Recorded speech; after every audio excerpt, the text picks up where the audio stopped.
Bonsoir à toutes et à tous. Dans 15 minutes, c'est dans l'air avec Axel de Tarlé. Une émission consacrée ce soir à la réforme des retraites. Un projet de loi qui a été présenté ce matin en Conseil des ministres.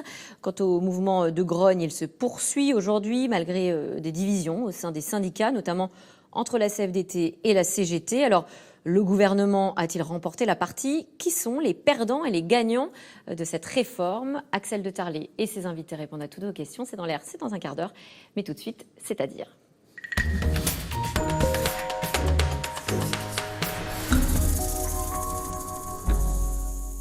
C'est une première historique, un match officiel de basket de la NBA qui débarque en France. La NBA, c'est le championnat de basket le plus important au monde et c'est aussi l'un des produits commerciaux les plus prisés de la planète. Alors, pour décrypter tout cela, eh bien, notre invité ce soir qui a rencontré tout au long de sa carrière les plus grands basketteurs au monde. Bonsoir Liliane Trévisan. Bonsoir Mélanie. Vous êtes grand reporter au journal L'Équipe. Ce soir, Bercy sera en transe et ça concerne pas seulement d'ailleurs les fans de basket, ça concerne également le public français qui a montré un vrai engouement pour cette rencontre. Pourquoi c'est un événement si important ? Alors, si vous êtes fan de basket, on va vous dire parce que c'est un vrai match. C'est pas un match en bois, c'est pas un match d'exhibition, c'est pas un match amical, c'est pas un match de pré-saison. C'est un match du championnat américain qui est délocalisé sur le territoire français, donc c'est quand même assez exceptionnel. C'est un match, c'est une vraie compétition entre la meilleure équipe de NBA, Milwaukee, qui est leader en ce moment, et une des pires, je dirais, qui est Charlotte, qui reste sur cette défaite d'affilée. Bref, c'est un vrai match. C'est pas un match en Pour bois, de rire.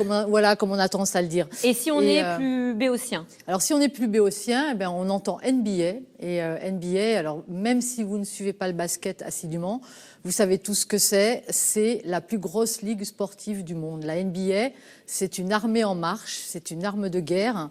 C'est bien au-delà de la Ligue des champions de football, par exemple, pour prendre un exemple qui parle aux footeux. Ça pèse un poids économique qu'on n'imagine pas.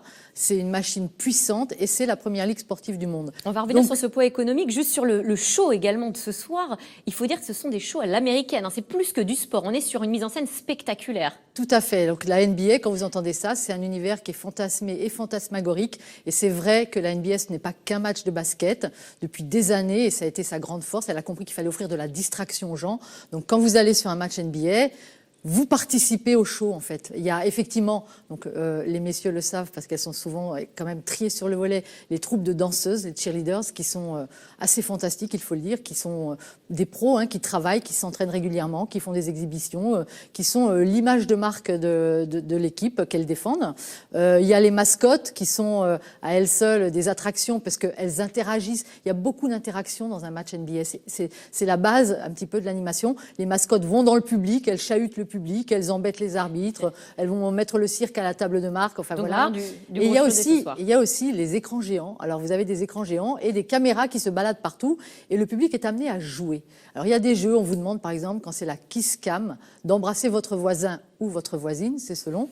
On vous demande de vous lever, de danser dans les gradins et vous gagnez un resto, un bon pour aller manger, etc. Voilà, donc il se passe toujours quelque chose. Bien plus que du sport. Alors voilà. La France, pour la première fois, pourquoi avoir choisi la France cette fois-ci? On imagine que c'est tout sauf du hasard. Oui, c'est tout sauf du hasard. Déjà, c'est pas le premier match NBA qui a lieu à Paris. C'est le premier match officiel. Oui. Voilà, mais il y a eu de grosses équipes. Les Los Angeles Lakers de la grande époque sont venus en 91. Les Chicago Bulls de Michael Jordan sont venus en 97. Alors, il y a Paris parce qu'il y a un lien, en fait. C'est assez étrange. Il y a une espèce de filiation entre la France et la NBA. D'une part, parce qu'il y a énormément de joueurs français qui, aujourd'hui, évoluent en NBA et qui sont de très bons joueurs. Tout le monde connaît Tony Parker, qui a été un peu l'éclaireur. C'est lui qui a défriché le chemin, qui a ouvert la voie. Donc il y a ce phénomène effectivement qui fait que les joueurs français maintenant existent vraiment et la France existe en NBA et il y a le fait que pour les Américains, Paris reste une ville de prestige. La France est un pays prestigieux. Nous sommes censés être représentatifs d'une certaine culture, d'une sophistication. Paris est une capitale culturelle et c'est sorti le luxe, la gastronomie, les bons vins. Les Américains sont très sensibles à tout ça. C'est un gros coup marketing aussi. Et c'est aussi un marché potentiel que la NBA suit de très près. Aujourd'hui, dans tout ce qui est produits dérivés, marketing NBA, la France est le premier marché européen. C'est là que la NBA vend le plus de produits, en fait. La salle Bercy fait salle comble ce soir, où il a fallu un petit peu... Oui, ça fait salle comble. Alors, il y a eu un petit peu de polémique au niveau de la politique des prix. Avec des prix prohibitifs, je crois. Absolument. Enfin, il y avait tout au début une gamme de sièges à 65 €, mais il n'y avait pas un gros quota de sièges. C'est déjà cher, en plus. 65 € déjà, oui, quand vous venez avec vos enfants ou en famille, effectivement. Ça... Mais moi, j'ai lu qu'il y avait des billets qui étaient montés à 1 600 €. Alors, pour ne rien vous cacher avant de venir sur votre plateau, j'ai fait comme si j'allais acheter des places aujourd'hui sur le site de la billetterie. On peut toujours acheter des places. À 13 h, c'était possible. Mais à quel prix ? Il restait des places à 315 € et 450 €. Et en fait, j'ai regardé les gammes de prix. Il y a 11 ou 12 catégories de prix et les plus chères sont à 2 000 €.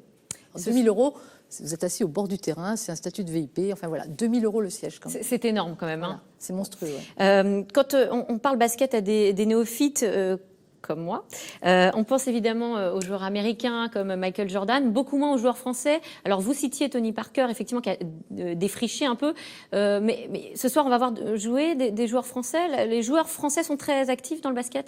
Alors, ils sont très représentés en NBA et effectivement, ce soir, on aura la chance d'en voir un dans l'équipe de Charlotte, qui est quand même un des piliers de l'équipe de France, qui s'appelle Nicolas Batum, qui a été formé au Mans. Donc, c'est un vrai petit... Il est normand, voilà, il est de Pont-l'Évêque, il a été formé au Mans et il joue en NBA. C'est un joueur qui pèse aujourd'hui ? C'est un joueur qui pèse en termes de contrat en NBA, oui. C'est un joueur qui a eu un gros rôle quand il évoluait à Portland, qui maintenant joue moins à Charlotte.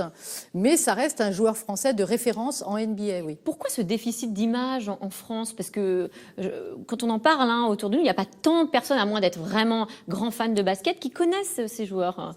Et le basket d'ailleurs de manière générale. Oui, alors en fait le basket en France, il est un peu schizophrénique, c'est-à-dire qu'en fait le basket français marche bien. Les équipes françaises remplissent leurs salles. Le championnat est super intéressant. Personnellement, je suis fan, voilà, du championnat français. Mais c'est votre métier. Voilà. Non, mais je suis pas obligée d'être fan, hein, mais voilà, il y a des belles choses à voir.